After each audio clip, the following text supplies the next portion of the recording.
Hello everyone, welcome to English Hub. Today in our video, I am going to discuss the syllabus of English in respect of CTET examination. आज के अपने video में हम लोग discuss करेंगे CTET examination में English का क्या सिलेबस है।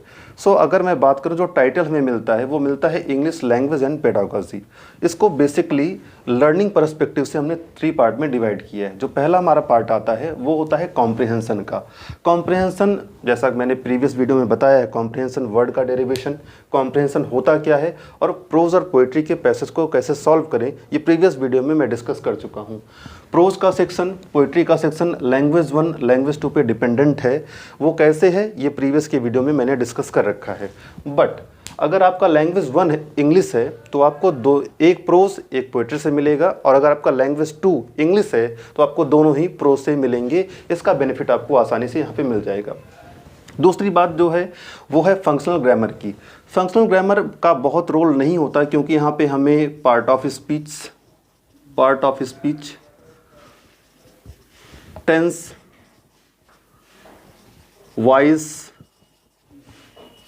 नरेशन एक्सेट्रा नहीं पढ़ना होता है, जस्ट बिकॉज कि यहाँ पे हमारे पेडागॉजिकल कॉन्सेप्ट को भी चेक करने की कोशिश सीटेट करता है, इसलिए हमें बहुत हमारा फंक्शनल ग्रामर पे जोर सीटेट का नहीं होता है।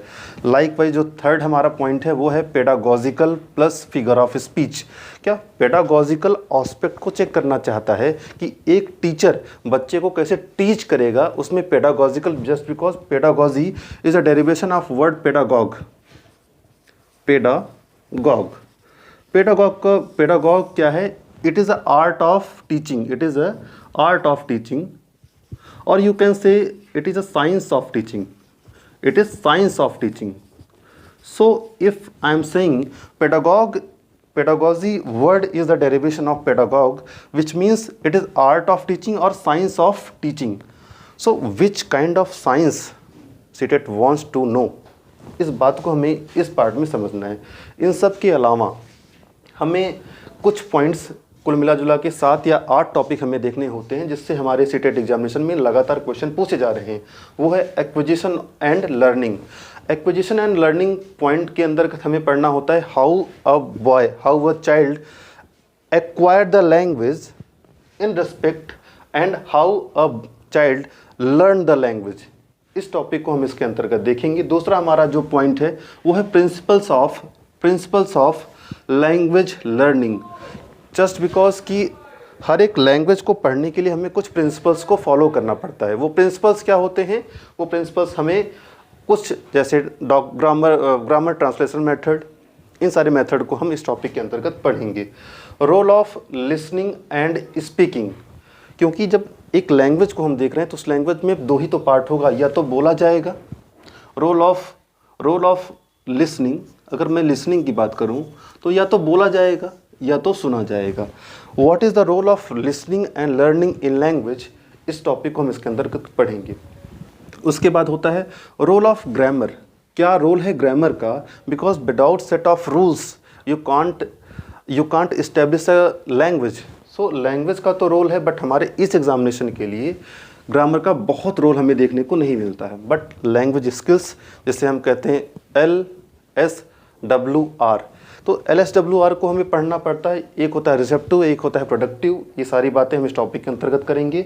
दूसरा होता है टीचिंग लर्निंग एड्स, तो हमें पढ़ाने के दौरान या पढ़ने के टीचिंग और लर्निंग दोनों ही हम किन किन मटेरियल्स का यूज़ कर सकते हैं, वो मटेरियल्स हमारे लिए बहुत इंपॉर्टेंट हो जाते हैं। उसके बाद जो लास्ट आता है वो आता है रेमेडियल टीचिंग। रेमेडियल टीचिंग हमारे लिए इंपॉर्टेंट इसलिए हो जाता है क्योंकि इस टॉपिक के अंतर्गत हम देखते हैं कि हमें सबसे पहले रेमेडी देने के लिए हमें डायग्नोस करने की आवश्यकता पड़ती है, और वह डायग्नोस के बिना हम रेमेडी नहीं दे सकते हैं।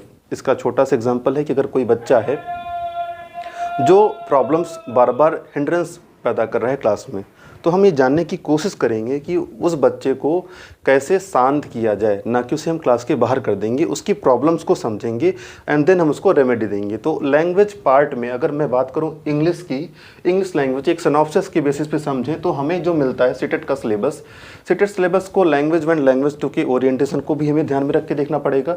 दूसरा हमें जो इसका टॉपिक है इंग्लिश लैंग्वेज एंड पेडागॉजी, क्योंकि पेडागॉजी एक इंपॉर्टेंट रोल प्ले करता है सीटेट एग्जामिनेशन में।